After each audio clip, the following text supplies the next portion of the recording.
Say, what the hell is your name anyway? Crook. Ram.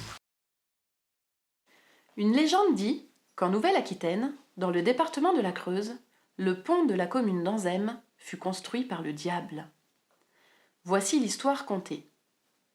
À une époque reculée, si lointaine que pour traverser la Creuse, à certains endroits, il faut être cascadeur, acrobate de cascade, ce qui n'est pas donné à tout le monde. Pour preuve, Macaire Ferrand, honnête fabricant de farine. Quand le meunier d'Anzem arrive à ne pas renverser ses sacs en traversant la Creuse, c'est-à-dire une fois sur 3, selon les statistiques de Macaire lui-même, il a bien de la chance. Lors de son installation, la Creuse est une rivière calme et gentille. Mais peu à peu, sans raison, elle devient impétueuse, son caractère s'affirme, bref, elle devient chiante. Les affaires de Macaire ne vont plus très bien. Sa fille Alexandrine l'aide de son mieux. Chez les Ferrand, tout le monde s'accorde à dire qu'ils sont les plus propres du canton, lavés de près, plusieurs fois par jour, dans la rivière.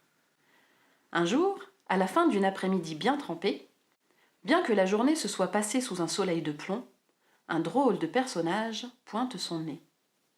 Quand je dis son nez, ce serait plutôt 2 cornes sur le front. Oui, c'est le diable en personne qui vient se présenter au meunier et à sa fille. Point pour lui acheter de la farine, qu'en ferait-il ?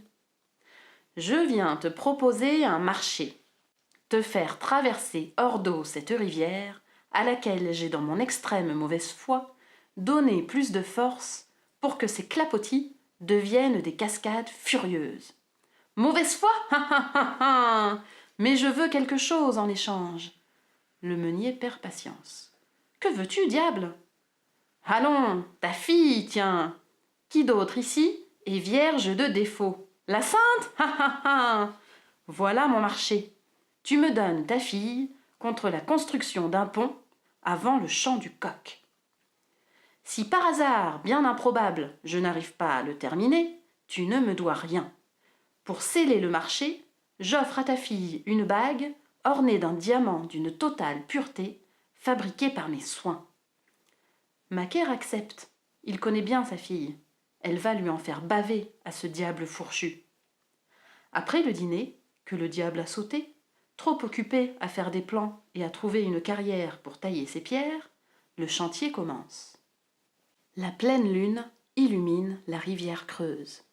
Le spectacle auquel assistent Macaire et sa fille est époustouflant. Le diable va tellement vite que les pierres semblent bouger toutes seules. L'arche du pont prend forme, le tablier est presque terminé. La fille du meunier commence à douter du marché passé avec ce diable maçon. Elle regarde sa bague. Un diamant ? Qu'est-ce qu'un diamant ? C'est alors que le reflet de la lune dans l'une des facettes l'éblouit. Elle se rend au poulailler et tourne sa bague afin de recueillir un éclat de lune qui chauffe l'œil du coq. Le diable est proche du but. 2 pierres et c'est fini. Cocorico ! Le chant du coq sonne la fin du chantier. Le diable comprend tout de suite.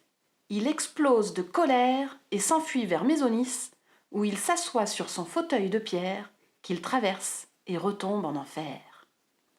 Soulagé, le meunier et sa fille s'embrassent.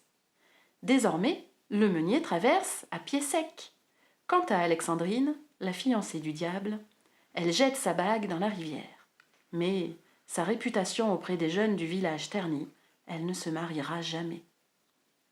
Le pont a été détruit par une Creuse vengeresse.